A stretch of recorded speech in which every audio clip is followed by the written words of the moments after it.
안녕하세요. 5월 12일 12일금 해외 종합뉴스 요약입니다. 중국의 외교장관이 7월 호주 방문을 예정하고 있다는 내용의 뉴스입니다.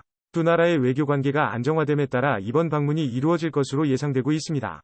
중국은 호주의 철광석 수입 등에 의존하고 있으나 호주는 코비드19 방역 관련 이슈로 중국의 제재를 받다가 이번에 외교 관계가 정상화되었습니다. 다음은 미국 경제 상황에 대한 뉴스입니다. 미국의 경제가 둔화되고 있어 투자자들은 연방준비제도, 패드가 이자율 인상을 중단할 것이라 예측하며 미국 달러의 가치가 오르고 있습니다.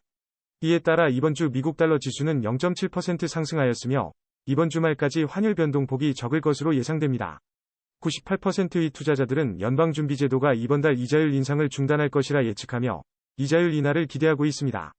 다음은 석유 관련 뉴스입니다. 미국의 원유 비축로를 6월 이후 다시 채울 것이라는 발언으로 인해 물리적 수요가 약해지는 상황에 대한 우려가 상쇄되며 석유 가격이 4% 하락한 지난 2일간보다 높아졌습니다. 하지만 미국과 중국 경제 둘 다 불안정한 실정이며 기초적인 수요를 보이지 못하고 있는 실물 시장 상황에서 석유 시장이 애매한 상태입니다. 다음은 아시아 주식시장에 대한 뉴스입니다. 미국과 중국 경기 부진이 우려되고 일부 중국 데이터가 출시되었지만 일본의 니케이는 성남한 것으로 나타났습니다. 그런데 중국의 주가는 하락하고 홍콩의 주가는 조금 오르기는 했습니다. 다음은 미국의 경기 둔화로 인한 연방준비제도 이자율 인상 중지 기대로 달러가 상승하고 있다는 뉴스입니다. 프로듀서 가격이 상승하였으나 신규 실업보험 청구 건수가 높아졌다는 경제 지표가 발표되어 물가 상승이 추세이며 이에 미국은 불안정한 경제 상황으로 직면하고 있다는 전망입니다. 다음은 브레이킹 뉴스입니다. 미중 경제 데이터 악화 우려에 따라 대부분의 아시아 주식시장이 주춤하며 달러는 안전자산으로 인한 상승을 유지하고 있습니다.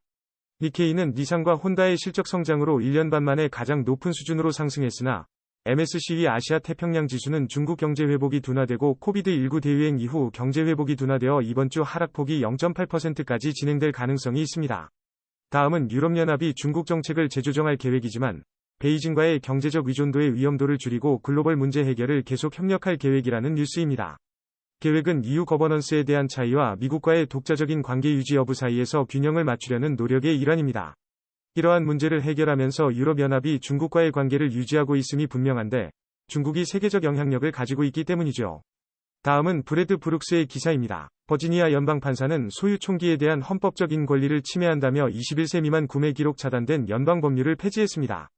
결정은 연방법무부가 상향 기소할 것으로 예상되지만 지난주 법원 판사에서 발표된 결정은 21세보다 어린 사람들에게 소총 판매를 금지하는 19개 주에는 적용되지 않습니다.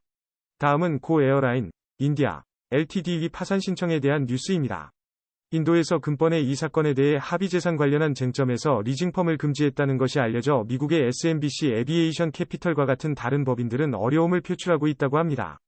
이번 사건이 해결되지 않으면 국제항공업계에 소모적인 영향을 미칠 것으로 추측됩니다. 다음은 아시아 지역 주식시장이 신용위기와 인플레이션 부담감으로 산업군에 대한 확약을 할 거란 전망에 빚과 적자가 포함된 하반기의 대출 증가 속도를 압박할 것이라고 블룸버그가 보도했습니다.